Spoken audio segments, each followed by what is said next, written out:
This is Lecture 8 in the series Inflation and Price Controls. Before I begin, I would like to make a few announcements. First, if you're following the brochure which you received when you first heard about this course, I have made a change in the organization between Lectures 8 and 9. I've moved the discussion of socialism's destruction of freedom into Lecture 9, and I have moved the material from Lecture 9, or most of the material, pertaining to the economic failure of socialism into tonight's lecture. All right, with that said, we can begin. Ladies and gentlemen, good evening. In the last two lectures, I have shown how price controls cause chaos in production and distribution. At the end of last week's lecture, I explained how partial price controls lead to universal price controls. Tonight, I will show how universal price controls greatly increase the disruption of production that we observed under partial controls, and how they are capable of causing cumulative, self-reinforcing declines in production to the point of totally destroying the economic system. I will then show how, in an effort to deal with the chaos and destruction it causes through price controls, the government is led to impose still further controls, namely controls on every aspect of production and distribution. I will show why, together with price controls, these additional controls constitute the de facto socialization of the economic system. At that point, we will be ready to start on an analysis of the economics of socialism, which, as I say, is the climax of price controls. Let us begin. Please recall from last week that the government's purpose in imposing universal price controls is to prevent the destruction of vital industries, the vital industries that it initially brings under controls. Controls are imposed on the prices that constitute the production costs of these industries in order to assure them an adequate rate of profit. Controls are extended to the selling prices of all other industries in order to restrain their rate of profit in relation to that of the controlled industries. As illustration, simply recall our discussion last week of the process whereby the present price controls on oil could be extended to all prices and wages in the economic system. Observe that it is perfectly possible under universal controls for all industries to be guaranteed not only approximately equal rates of profit, but rates of profit that by historical standards are relatively high in nominal terms. This is possible because the government controls all the prices that constitute costs, including wages, which are the fundamental element in costs. Nevertheless, as we will see, no matter how high the nominal rate of profit the government allows, vital industries are still destroyed, and production is disrupted far more seriously than under partial price controls. What destroys production under universal controls is the consequences of the shortages they create. I will repeat, what destroys production under universal controls is the consequences of the shortages they create. In the last 2 weeks, we have seen a variety of ways in which shortages disrupt production under partial controls. I will briefly recount them because all of them apply under universal controls. Please recall in this recounting, by the way, that anything that acts to raise costs implies a decline in production. 1. Shortages make buyers impotent and thereby remove the incentives of sellers to provide good quality and service. As a result, quality and service decline, and the costs of maintenance and replacement increase. 2. Shortages of means of production, such as a material, often force sellers to reduce quality and service and make it necessary to resort to more expensive substitute methods of production. 3.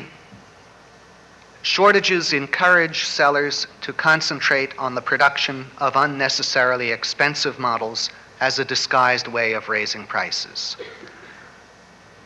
4. Shortages create a positive incentive to using more expensive methods of production if the government allows the pass-through of higher costs and makes the incurrence of higher costs a source of higher profits. I won't go through this very slowly because I'm just repeating what we have covered in the last 2 lectures, so you could refer back to your notes. 5. Shortages result in delays in production. 6. Shortages cause hoarding and the construction of additional storage facilities. 7. Shortages cause the waste of time in searching for supplies. 8. Shortages cause chaos in the geographical distribution of a good among local markets.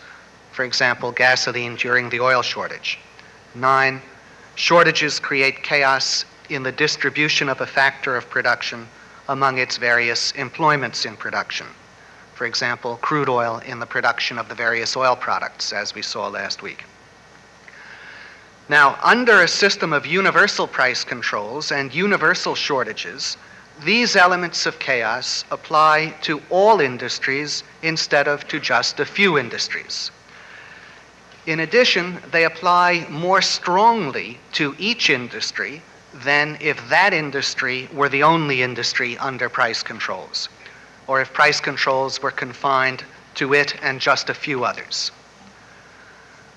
I want to elaborate on this point about the greater intensity of the problems facing a controlled industry as a result of controls being universal.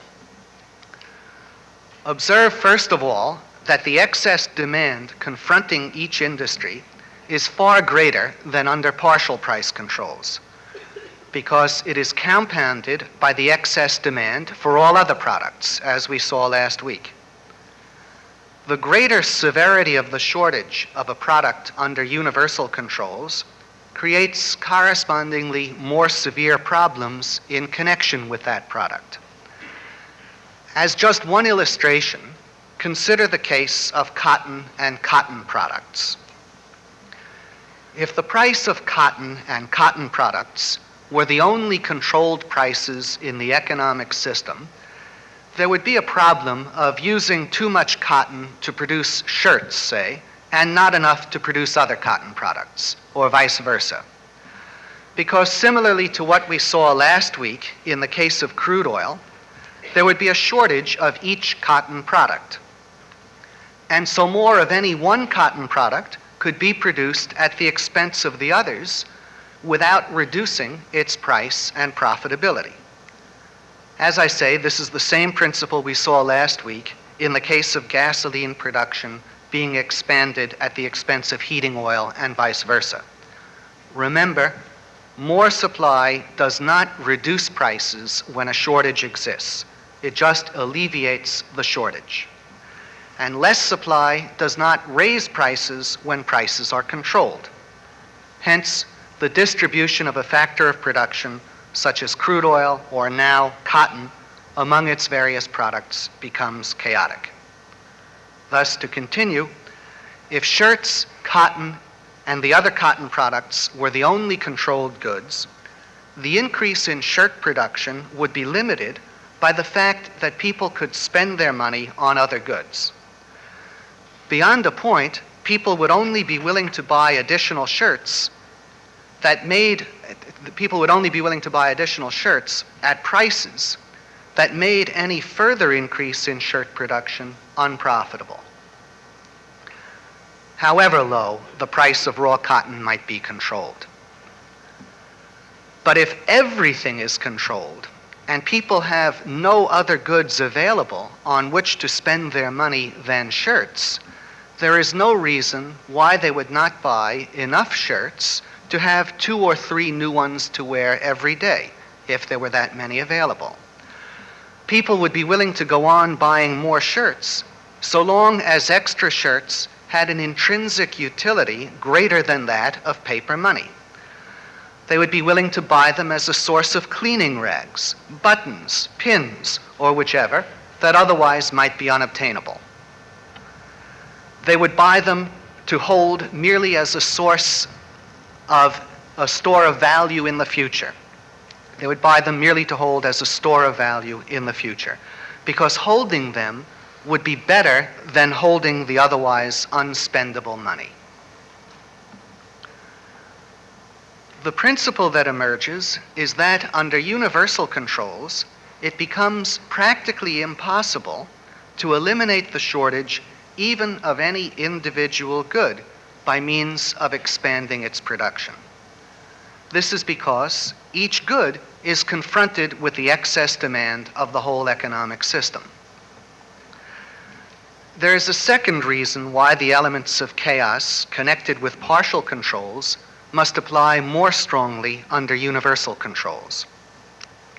And that is the fact that each industry must suffer the consequences of shortages in its capacity as a buyer.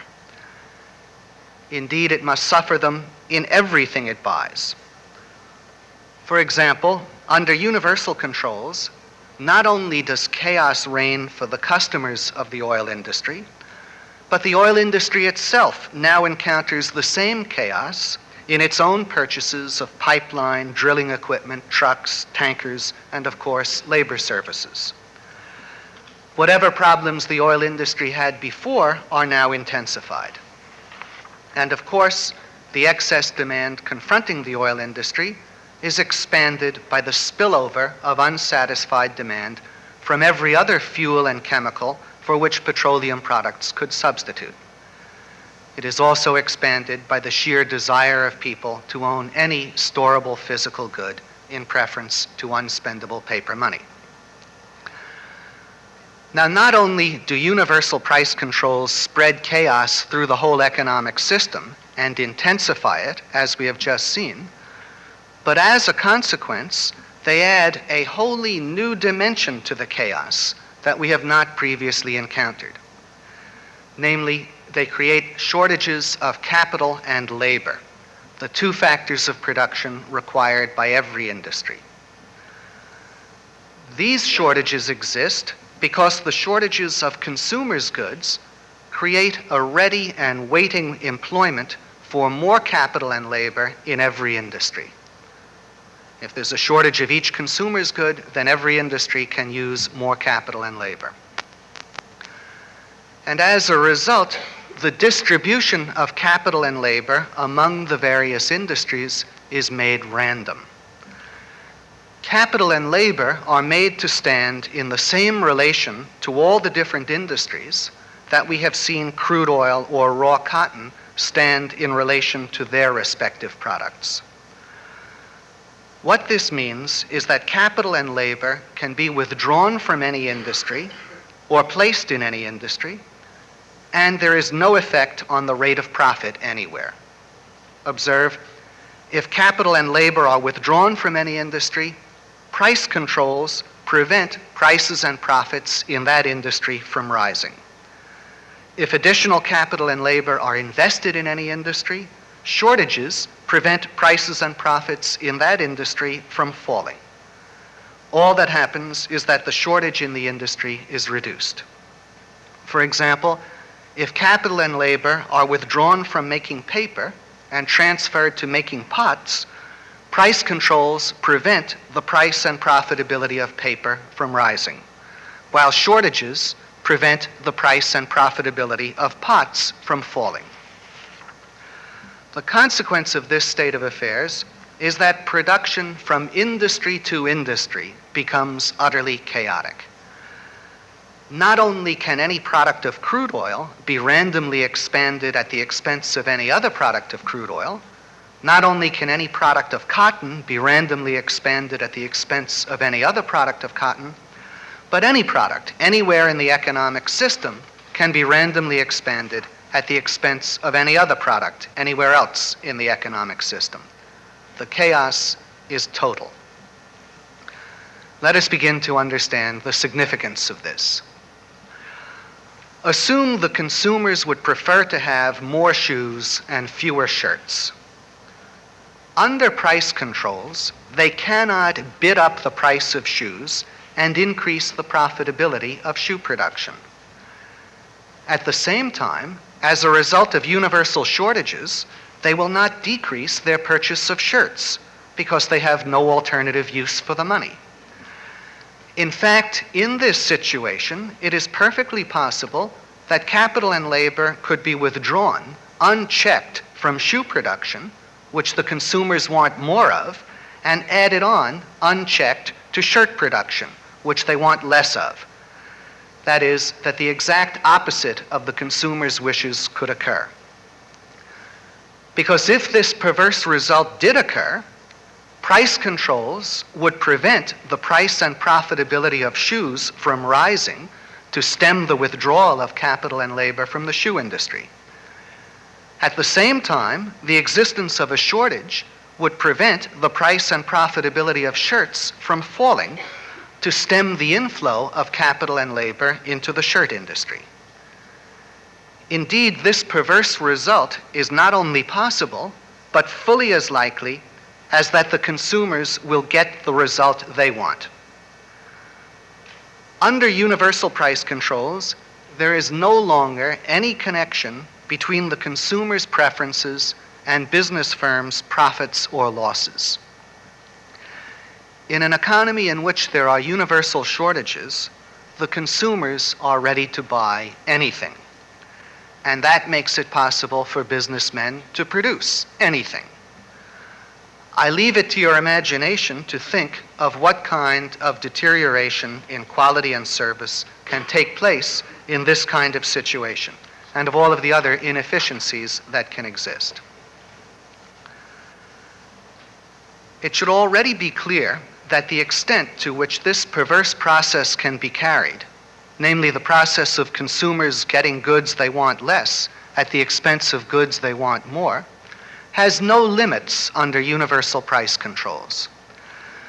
No matter how bad the shortage of a particular good becomes as the result of a decrease in its production, price controls prevent its production from becoming more profitable.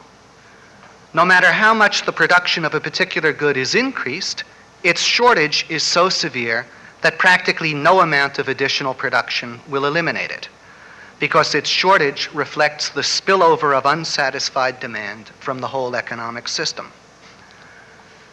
In this way, universal price controls have the effect of flooding people with shirts while making them go barefoot, of inundating them with shoes while making them go shirtless, of giving them enormous quantities of writing paper but no pens or ink, or vice versa, of giving them food but no clothing, or clothing but no food, of giving them toothpaste but no soap, or soap but no toothpaste, or indeed of giving them any absurd combinations of goods. And at any moment, the positions of the goods can be reversed, with the relatively abundant ones suddenly disappearing, while the ones previously impossible to find suddenly appear in abundance. These conditions, I should point out, are not a mere theoretical projection, but the normal, the chronic conditions of Soviet Russia ever since the Communist Revolution. There is no connection in Soviet Russia between production and the desires of the consumers. And everything produced for the individual consumers in Soviet Russia is simply junk. Now, this kind of chaos in production is the source of drastic declines in production. First of all, merely giving consumers unbalanced combinations of goods is itself equivalent to a major decline in production. because to be given less necessary products at the expense of more necessary products represents just as much a loss in human well-being as an actual decline in the physical volume of production. For example, imagine that a dozen shirts represents the same physical volume of production as 3 new pair of shoes in terms of the capital and labor that must be employed to produce them.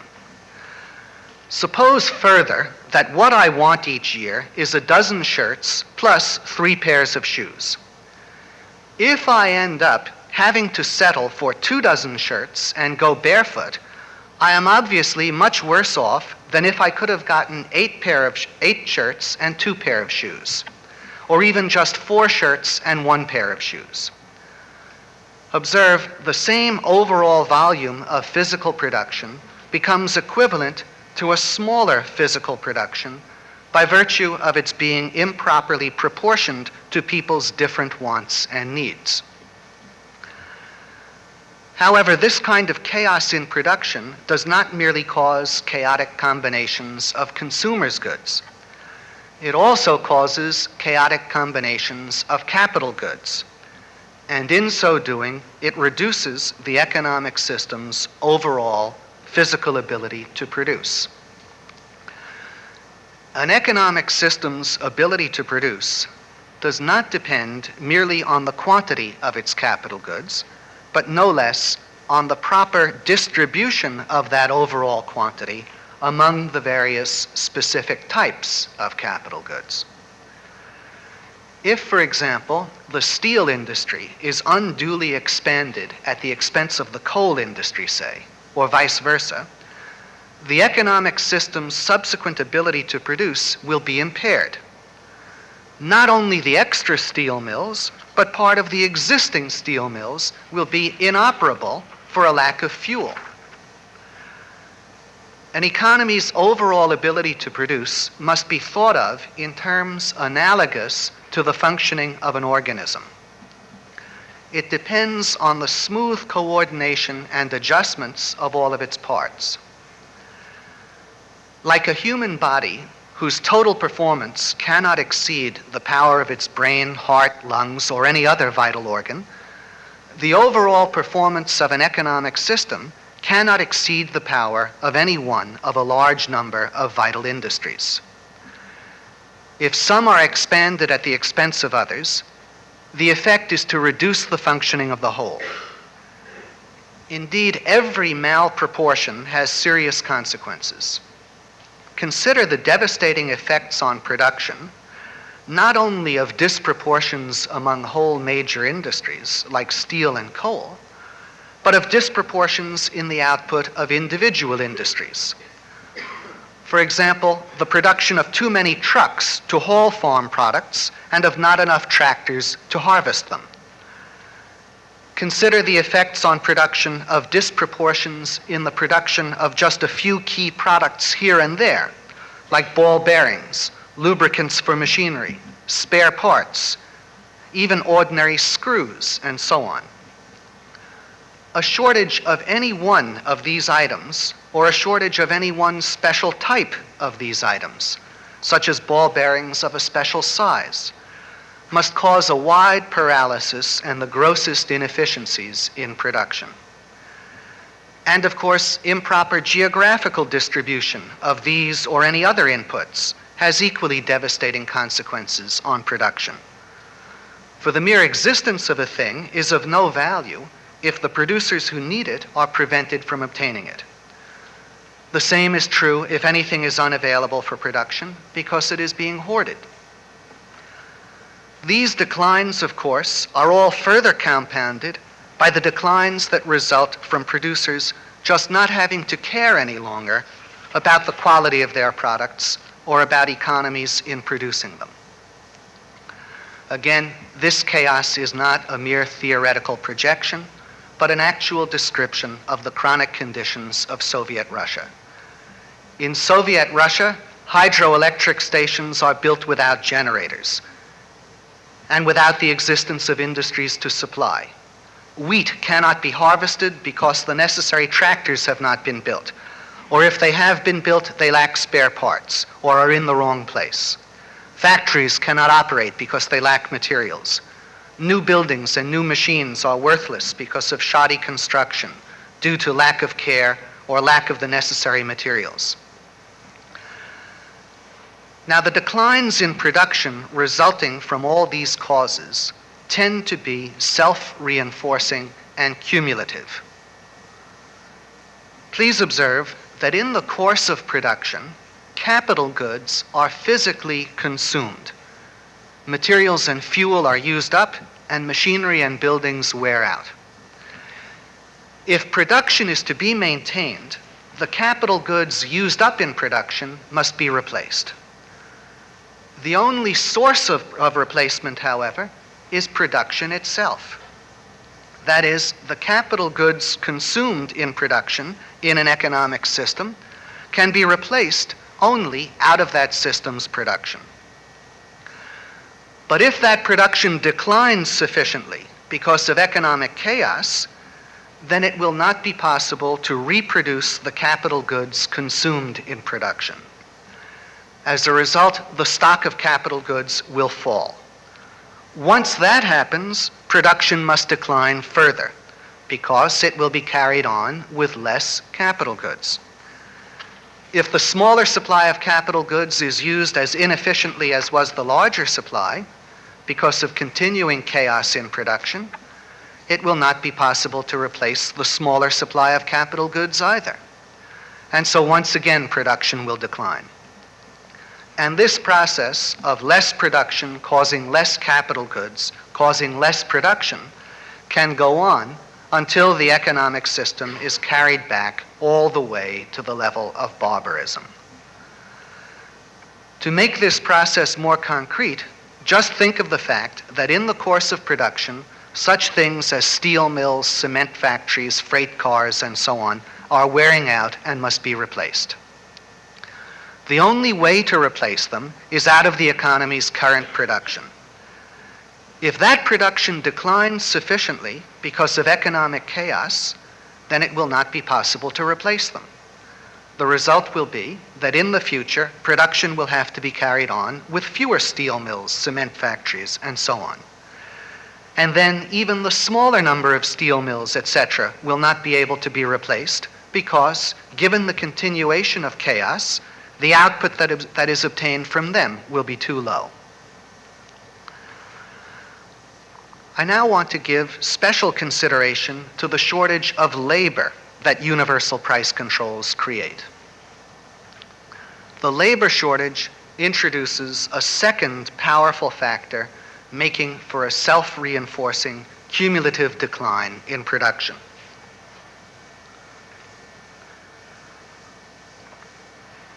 Observe, under universal controls, the shortage of consumers' goods causes a shortage of labor.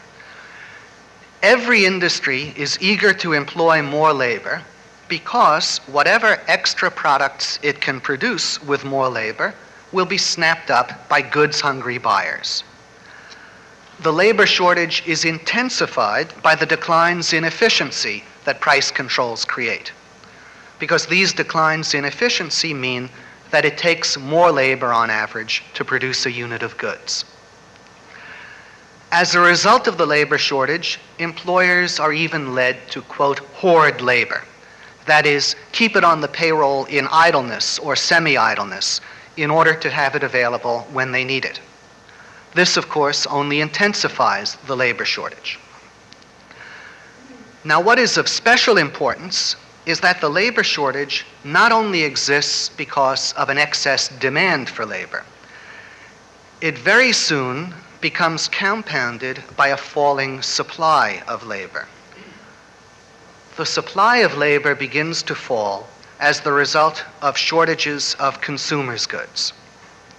These shortages destroy the incentive to work.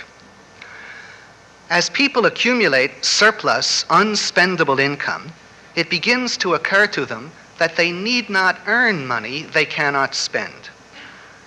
They lose the incentive to advance because earning more money is useless to them.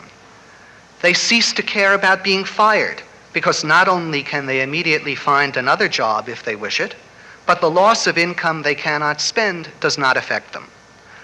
They begin to do their jobs badly. They become willing to settle for lower level, less demanding jobs that pay less. They quit their jobs altogether and live off their forced savings for extended periods before taking another job. All of these things represent a decline in the supply of labor. And of course, they cause a major decline in production, and thus in the supply of consumers' goods. This decline in the supply of consumers' goods makes the shortages of consumers' goods still worse, and thereby further reduces the incentives to work, which of course causes even worse shortages. And so it goes until in fairly short order, production must come to a total halt. Again, it is worth noting that Soviet Russia is characterized by a labor shortage, in which factory managers hoard labor in order to be sure of fulfilling their quotas under the official economic plan. The shortages of consumers' goods in Russia also contribute to the labor shortage.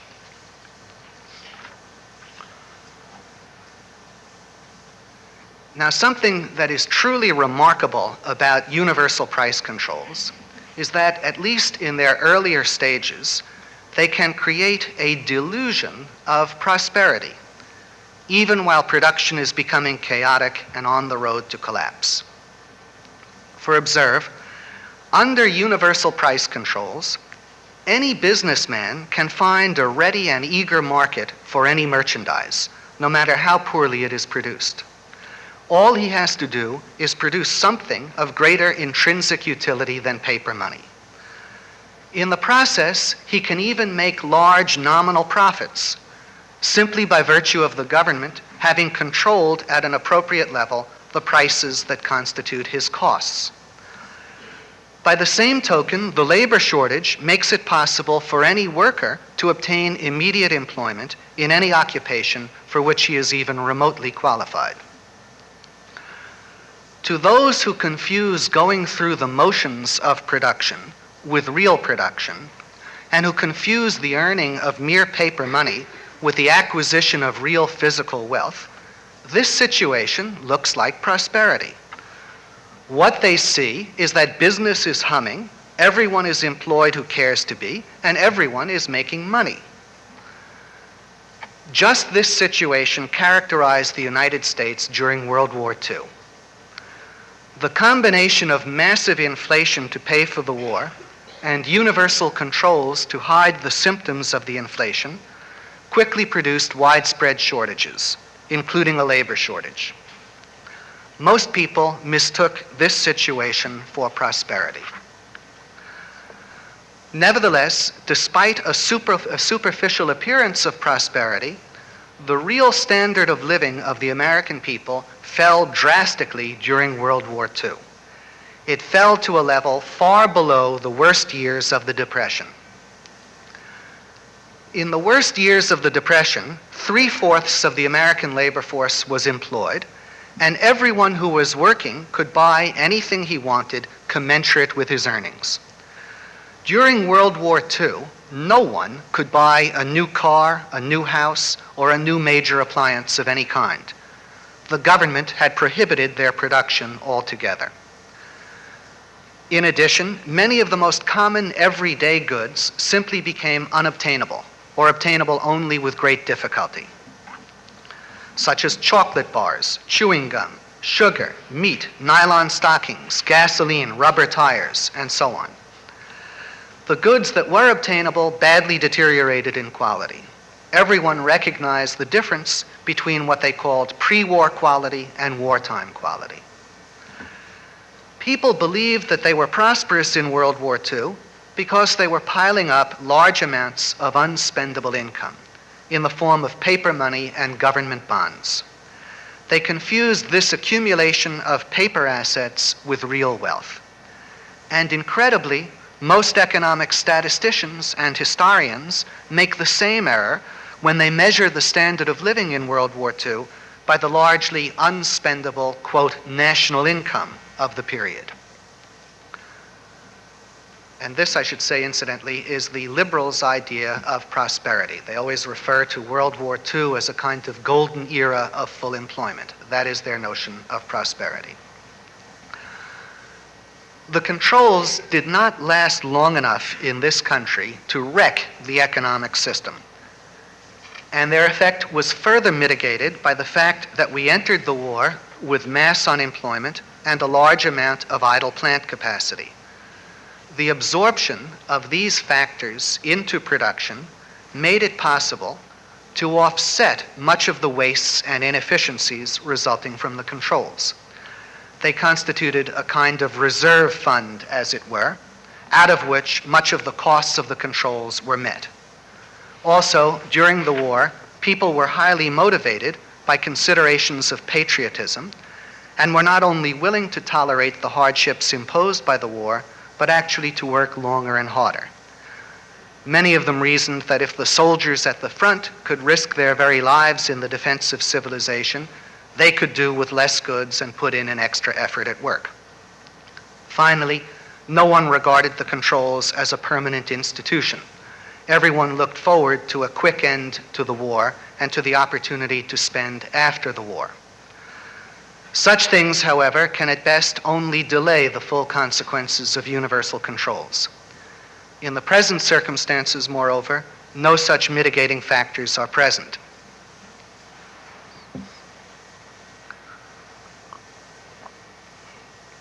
Now, we have seen the chaos the government creates through price controls. In an effort to deal with this chaos, the government adopts further measures. It seizes control over production and distribution. For example, during the oil shortage, a new government office, the Federal Energy Administration, was established that had the power to tell the various oil companies how much of each of the various petroleum products they were to produce, and to which industries, firms, and regions they were to distribute those products. Thus, government officials decided how much refining capacity should be devoted to producing gasoline, how much to producing heating oil, jet fuel, propane, kerosene, and so forth. In so doing, government officials decided which industries dependent on the various petroleum products would obtain supplies and to what extent. They decided the distribution of each individual product among its various employments, such as how much gasoline would go to truckers, how much to bus lines, and how much would be left for passenger automobiles. They decided which firms in each industry would get how much of the product allotted to that industry. For example, in the airline industry, they decided that each airline would get 90% of the jet fuel it had consumed in the previous year. And they decided which geographical areas would get how much of each product. For example, they decided how much gasoline went to New Jersey and how much to New York. And they were about to decide how much gasoline and heating oil went to each individual consumer. For example, the plan to give every licensed driver over 18 a fixed monthly ration of gasoline by issuing coupons with a picture of George Washington on them. In addition, government officials made it their business to look into the methods of production employed by the users of oil products. For example, they began to try to force electric utilities to switch from burning oil to burning coal in order to reduce oil consumption. Often, these were the same utilities that only a short time before the same government had forced to convert to oil under the influence of the ecology movement. And of course, they reduced highway speed limits, which must be viewed as an interference with methods of production insofar as it applies to trucks and buses or any form of travel for business purposes. Now, all of these further interferences were an unavoidable response to the chaos in the oil industry, given the fact that the government was not prepared to abandon its controls over oil prices. For we have seen how price controls and shortages made the output of the oil industry and the subsequent distribution of that output utterly chaotic. The government took control of production and distribution in the oil industry in an effort to deal with this chaos. Now, under a system of universal price controls, such as existed in World War II, the government is led to seize control over the production and distribution of every commodity. The government thus comes to decide not only all prices and wages, but how much of each item is produced, by what methods, in what locations, and to whom it is distributed. The government fully controls all the inputs that each firm receives, how it combines those inputs, and what it does with the outputs. There is only one appropriate name to describe this state of affairs of full government control over production and distribution, and that is socialism. In seizing control over all production and distribution, the government fully socializes the economic system. The reason the system must be called socialism is because, in fact, the government exercises all of the powers of ownership. The meaning of ownership is the power to determine the use and disposal of property. If the government determines what a firm is to produce, in what quantity, by what methods, and to whom it is to sell its output and at what prices, then it is the government that determines the use and disposal of the firm's property. The government, therefore, becomes the real owner of the firm, the de facto owner. The nominal owners recognized by the law, that is, the firm's stockholders and also the board of directors chosen by the stockholders and the managers appointed by the board of directors, they are reduced to the status of government functionaries, compelled to carry out the government's orders. The fact that the stockholders may be allowed to draw dividends, strictly limited and controlled by the government, of course, is irrelevant. The status of these stockholders is essentially no different than if the government had openly nationalized their property and given them government bonds on which they received interest.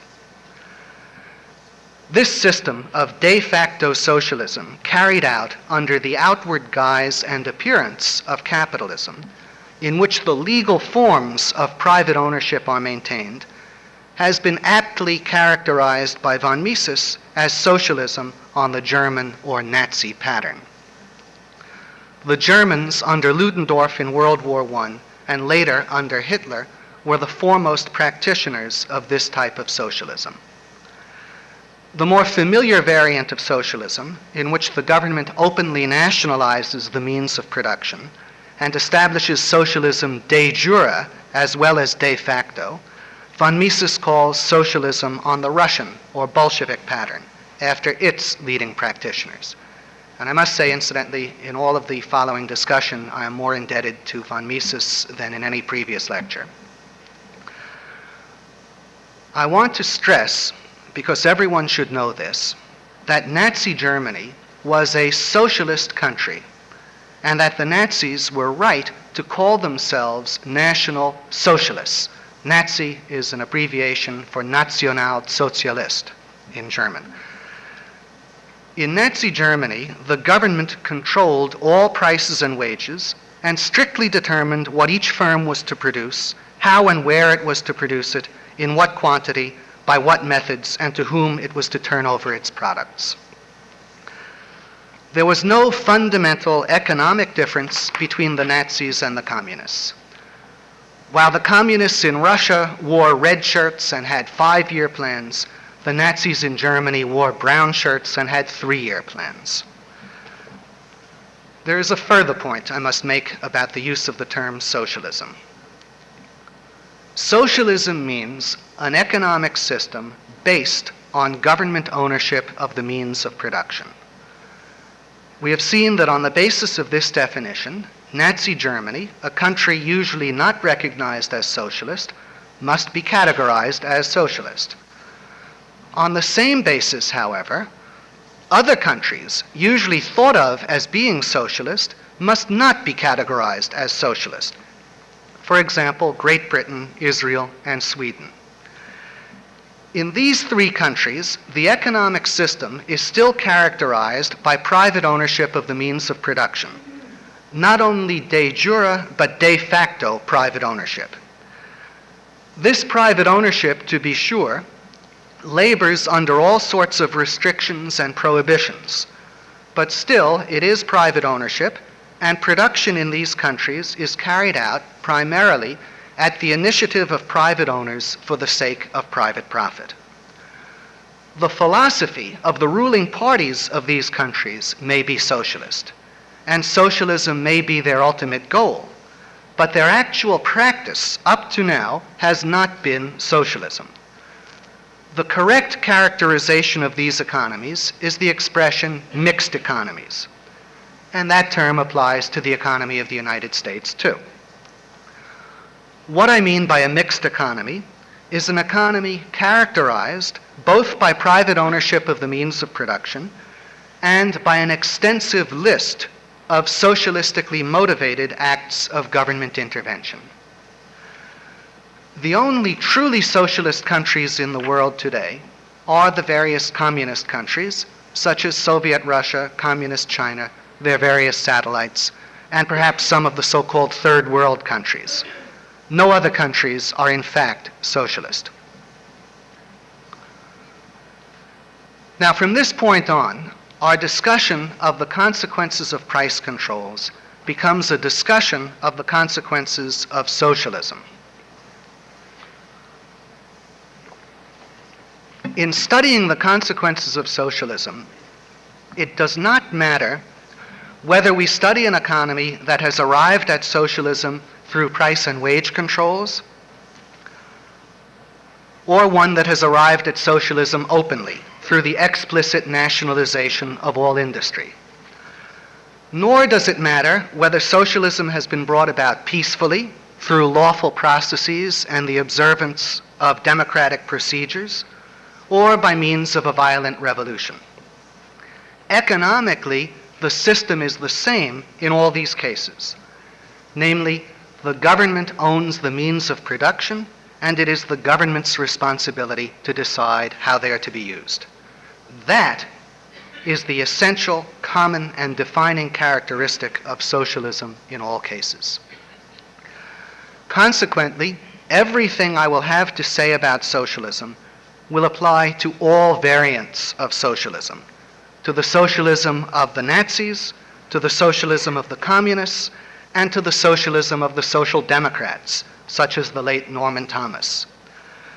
What I have to say will apply to any economic system actually based on government ownership of the means of production. Of course, it will not apply to countries such as Britain, Israel, and Sweden, which up to now have not implemented socialism as their actual economic system. I will have two very broad and basic propositions to prove about socialism. The first proposition pertains to the economic consequences of socialism. I will show that if socialism is introduced in response to the chaos created by price controls, its effect is to perpetuate that chaos. If it is introduced without the prior existence of price controls, its effect is to inaugurate that very chaos. More succinctly, the first proposition I will prove is that the economic consequences of socialism are essentially the same as those which result from universal price controls. If you want to know what are the economic consequences of socialism, even if socialism starts with a clean slate, without price controls, all you have to do is think back to all of the effects of price controls that we have discovered, and you will have the answer. This, of course, is ironic insofar as the government uses the chaos created by price controls as a pretext for its socialization of the economy. Nevertheless, we have already seen how consistently Soviet Russia provides examples of the effects that follow from universal price controls. I will show that Soviet Russia is such a good source of examples because universal price controls and socialism are fundamentally equivalent in their economic nature and therefore produce the same effects. The second basic proposition that I will prove, and this will be in Lecture 9, is that socialism destroys individual freedom and causes a totalitarian dictatorship. Again, we have abundant examples of the truth of this proposition, namely the whole record of Nazi Germany, Soviet Russia, Communist China, Communist Cuba, and all the other socialist countries. It will only be necessary to demonstrate why the tyrannical conditions in these countries follow from the nature of socialism. Let us turn now to the proof of the first proposition, namely that the economic effects of socialism are essentially the same as the effects of universal price controls. Let us begin by observing the essential economic identity between price controls and socialism. And that is that both of them destroy private ownership of the means of production and its offshoots, the profit motive and the price system. I will repeat, both price controls and socialism destroy private ownership of the means of production and its offshoots, the profit motive and the price system.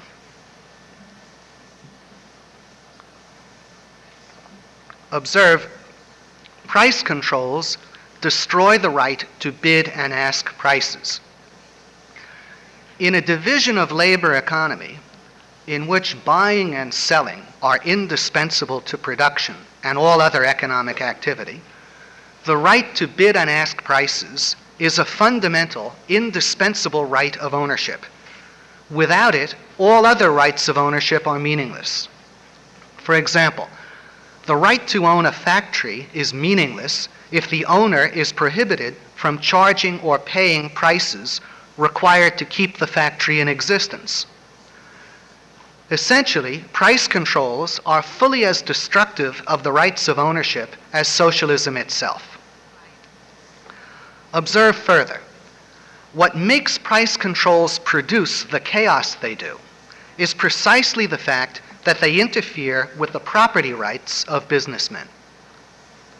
Specifically, they prohibit businessmen from using their capitals in the ways that would be most profitable to themselves. If they did not interfere with the right of businessmen to use their capitals in the most profitable way, then they could produce none of their chaotic effects. Try to imagine the government not interfering with the businessman's property rights and profit motive, and yet the consequences of price controls developing. Think back to lectures 6 and 7 and to the discussion earlier this evening, and recall the following elements of chaos that we saw resulting from price controls. I will only describe them more or less in terms of their outline headings. 1. Shortages and the destruction of vital industries. 2. The impotence of consumers accompanied by hatred between buyer and seller. 3. The impetus to higher costs. 4. Chaos in the personal distribution of goods to consumers. 5. Chaos in the geographical distribution of goods among various local markets. 6. Chaos in the distribution of a factor of production among its various uses. 7. Chaos in the distribution of capital and labor among the various industries.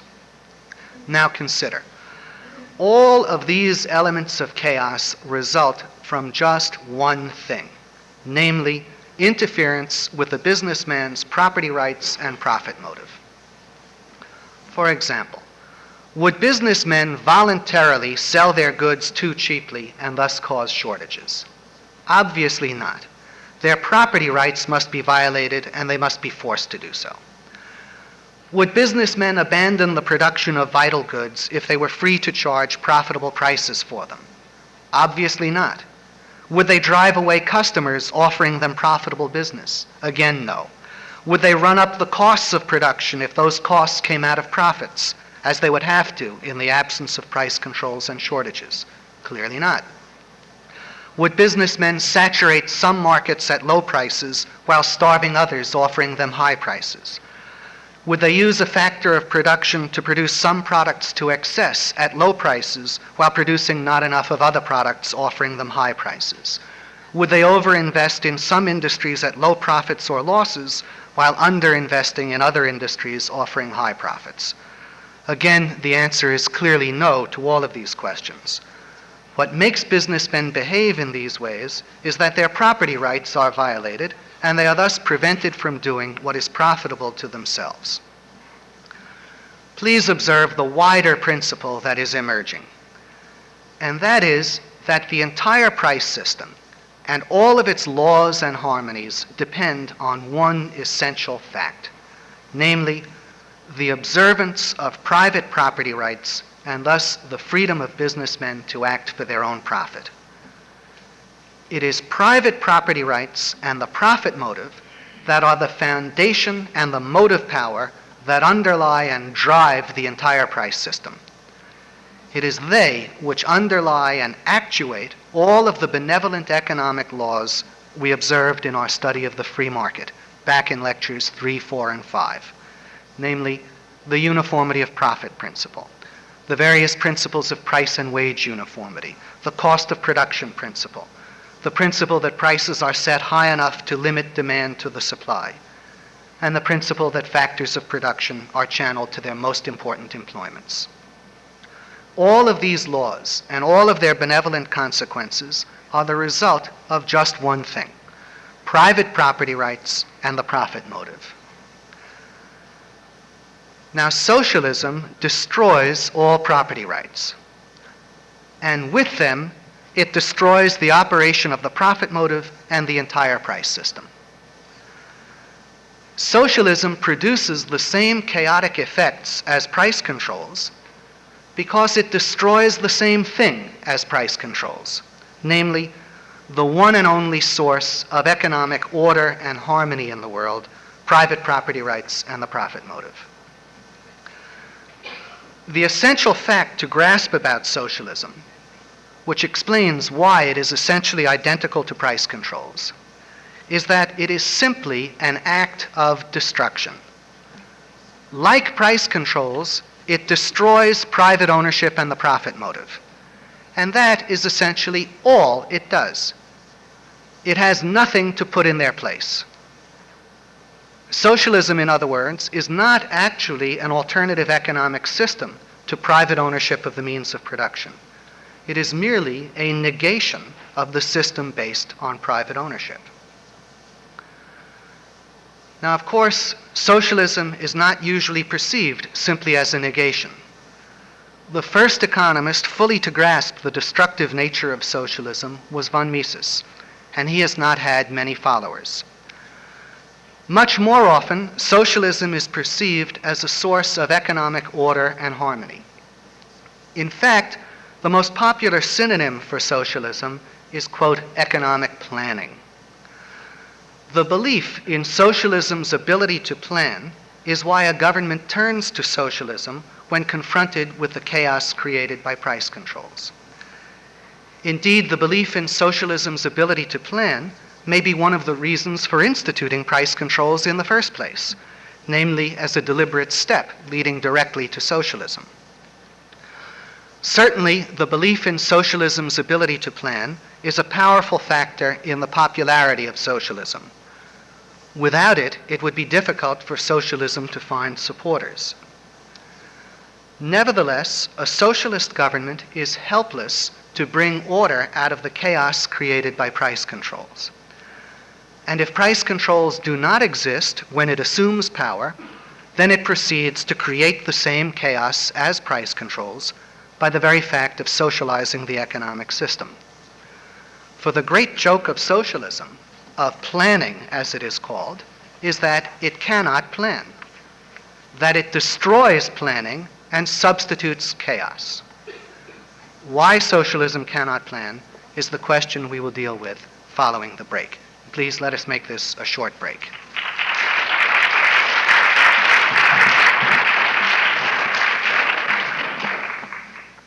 In order to understand why socialism cannot plan, we must look again at capitalism. This will enable us to form an idea of what is required for economic planning, and therefore why socialism is incapable of it. Please observe, under capitalism, each individual engages in economic planning. I must stress this fact, and I'm going to give you a very extensive list of examples of it, because it is very important, and because socialist propaganda has created exactly the opposite impression in the minds of most people. It has created the impression that what individuals do under capitalism is run about like chickens without heads in an anarchy of production. And that rational action, planned action, is a prerogative of government. The truth is that each individual under capitalism is engaged in economic planning almost continuously. Unfortunately, most of us are in the position of Monsieur Jourdain, who spoke prose without ever knowing it. We are all engaged in economic planning under capitalism practically every day, but hardly any of us realize it, least of all the intellectuals. Let us see in just what ways we practice economic planning. An individual is engaged in economic planning when he plans how much of his wealth and income to save and invest and how much of it to consume, when he plans where to invest it and in what ways to consume it. He is engaged in economic planning, for example, when he plans to put his money in a bank or in the stock market, and in which specific shares in the stock market, when he plans to buy more clothes or a new stereo, even when he plans to drive to work or take the train instead. Every businessman under capitalism is engaged in economic planning when he plans to expand or contract the production of any item, when he plans to introduce a new product or discontinue an old product, when he plans to change his methods of production or retain his existing methods, when he plans to build a new factory or not replace an existing one, when he plans to change the location of his business or let it remain where it is, when he plans to buy new machinery or not, to add to his inventories or not, to hire additional workers or let some of his present workers go. Every wage earner under capitalism is engaged in economic planning when he plans to seek new employment or to retain his present employment, when he plans to improve his skills or rest content with those he has, when he plans to do his job in one particular area of the country or in one particular industry rather than in another. In short, every one of us under capitalism is engaged in economic planning every time he plans any aspect of his personal finances or business affairs. We are engaged in economic planning every time we think about a course of action that would benefit us in our capacity as a buyer or seller. It is simply amazing that all of this planning could be overlooked and that the socialists have been able to proceed as though capitalism lacked planning. Capitalism has planning, the planning of each and every person who participates in the economic system. Now let us observe another equally important fact, namely that the planning of capitalism, which, as I say, takes place on the part of everyone, is based on prices. Prices have a twofold function in the planning of capitalism. First, they enable the individual planner of capitalism to perform economic calculations. That is, they enable him to compute the money cost and/or money revenue of various modes of conduct. If the planner is a businessman, he weighs a money cost against a money revenue. If he is a consumer, he weighs a money cost against a personal satisfaction. If he is a wage earner, he weighs a money revenue against his personal efforts. These economic calculations provide a standard of action for the planner under capitalism. They tell the businessman to produce the products and use the methods of production that are anticipated to be the most profitable. They tell consumers to consume in the ways that, other things equal, occasion the lowest cost. And they tell wage earners to work in the jobs that, other things equal, pay the highest wages. Thus, prices are an indispensable guide both to the planning of production and to the living of one's personal life under capitalism. Now, the second corollary function of prices is that they coordinate the plans of each individual under capitalism with the plans of all other individuals. That is, prices serve to make each individual adjust his own plans to the relevant plans of all other individuals in the economic system. In this way, capitalism and the price system bring about a harmoniously integrated planning of the entire economic system. Our whole discussion of the free market's price system demonstrated this process of coordination and mutual adjustment. It is only necessary to say the following by way of summary of that discussion. Namely, that concern with money revenue makes one adjust to the plans of the prospective buyers of one's goods or services, and to the plans of all competing and even potentially competing sellers of those goods and services. And that concern with money costs makes one adjust to the plans of all other buyers seeking either the things one buys or the factors of production from which they are made, and to the plans of sellers in their capacity as individuals having definite personal values and preferences. For example, the desire to earn a higher money revenue leads one to produce things that buyers want and that are not being produced excessively by other sellers. The desire to incur lower costs leads one to economize on things that other buyers value or which can be provided only at some special inconvenience to the sellers engaged in producing them. To grasp this point, all you have to do is realize that you take account of prices and think of how those prices are determined.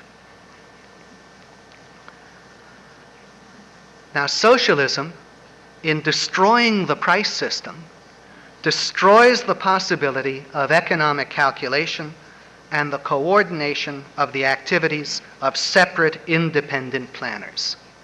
It therefore makes rational planning impossible and creates chaos. As an illustration of the consequences, consider the problems confronting a socialist government in trying to plan the production of a simple item, such as shoes.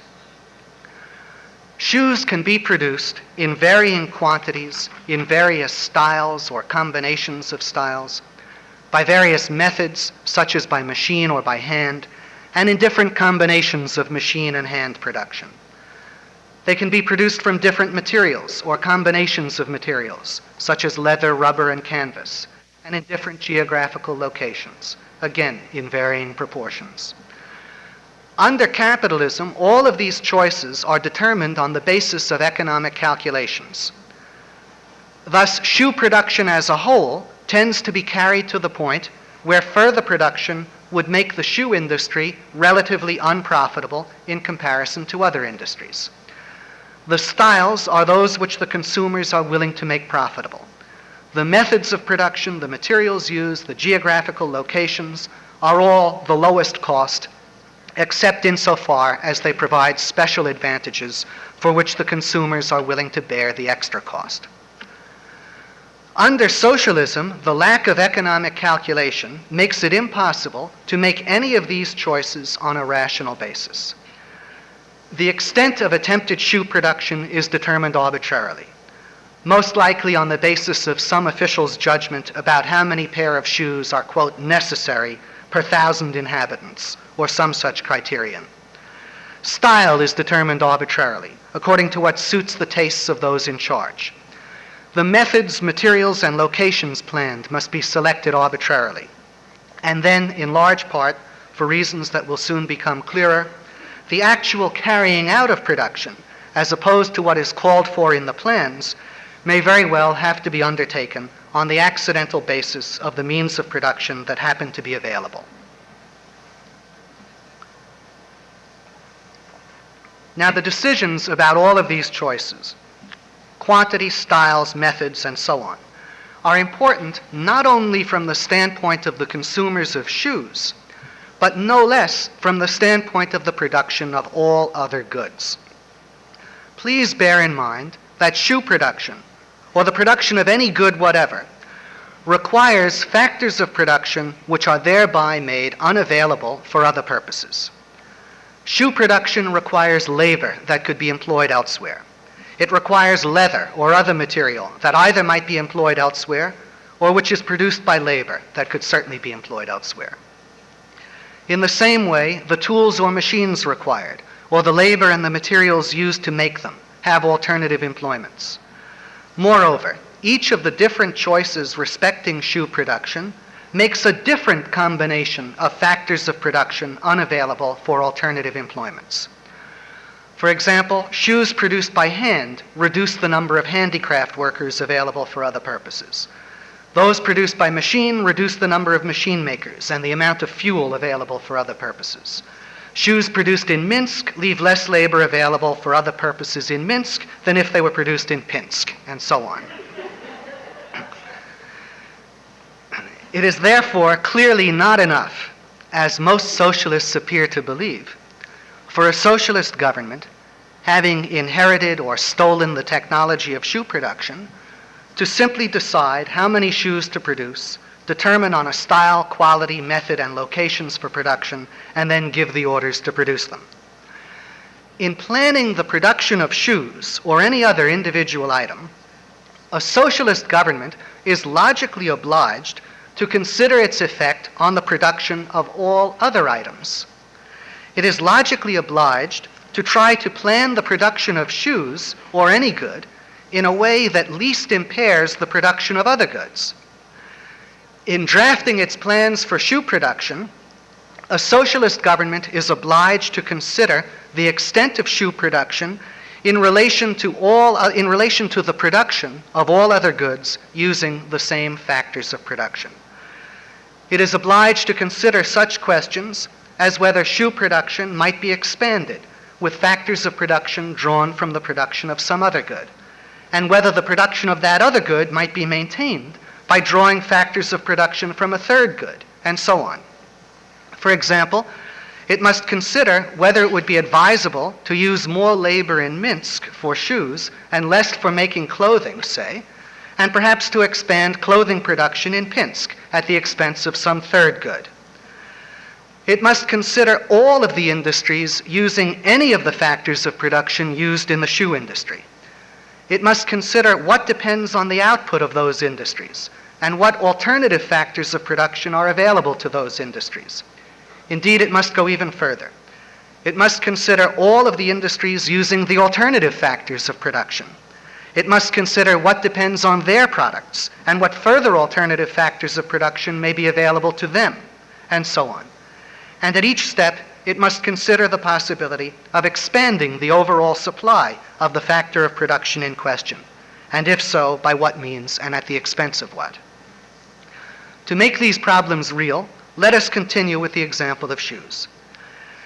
In order to plan shoe production rationally, it would be necessary for a socialist government to consider all of the alternative employments of each of the factors of production used to produce shoes. Let us start just with leather. In planning shoe production rationally, a socialist government would have to consider the alternative employments of leather, such as upholstering furniture and providing belting for machinery. It would have to consider the consequences of having more or less furniture and machinery versus more or less shoes. It would have to consider alternatives to the use of leather in upholstering furniture and making belting for machinery.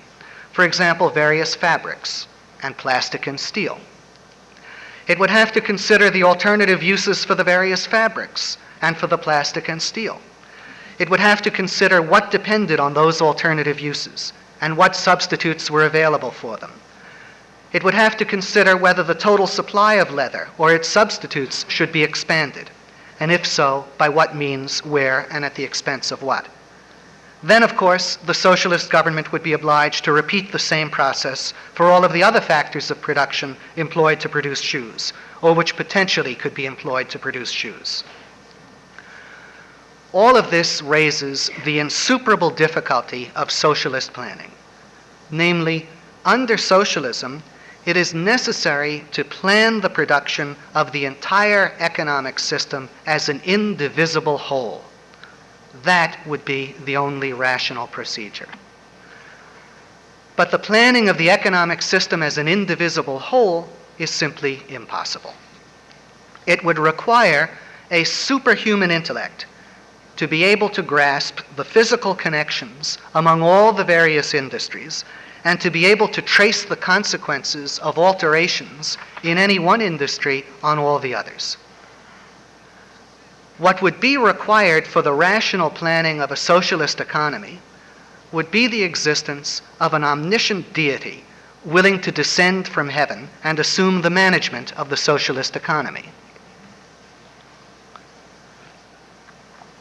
This deity would have to be able to hold in mind at one time a precise inventory of the quantities and qualities of all the different factors of production in the economic system, together with their exact geographical locations and a full knowledge of the various technological possibilities open to them.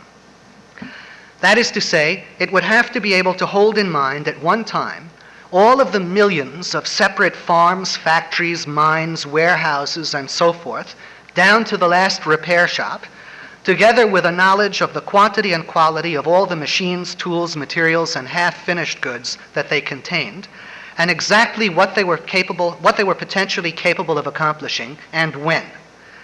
It would then have to be able to project forward in time all of the different new combinations of factors of production that might be produced out of the existing factors, together with where and precisely when they would come into existence, and the technological possibilities that would then be open to them. It would have to be able to make this projection for an extended period of time, say a generation or more, in order to avoid the possibly wasteful production of machines and buildings lasting that long. And then, out of the virtually infinite number of different possible permutations and combinations of what might be produced, it would have to pick one that on some undefined and undefinable basis it considered best, and then order it to be undertaken. That would be its economic plan. That is what would be required to even begin to duplicate what capitalism accomplishes through the price system. For observe, under capitalism, different individuals in combination, that is, when their knowledge is added together, do know the precise quantities, qualities, locations, and technological possibilities open to all the various factors of production in the economic system. And everybody's production is based on the sum of all of this knowledge, because this knowledge is reflected in the prices of all the various factors of production and products. For example, the price of wheat at any given time reflects the knowledge of each owner of wheat concerning the amount, quality, and location of the wheat he owns. It also reflects the knowledge of each user of wheat about the technological possibilities open to wheat. All of this knowledge enters into the supply and demand, and hence the price of wheat. It is the same with every other good. Its price reflects the sum of existing knowledge about the amount of it available, the technological possibilities open to it in production, and every other relevant consideration. And the future supply, locations, and production possibilities of factors of production are taken into account in the anticipation of their future prices.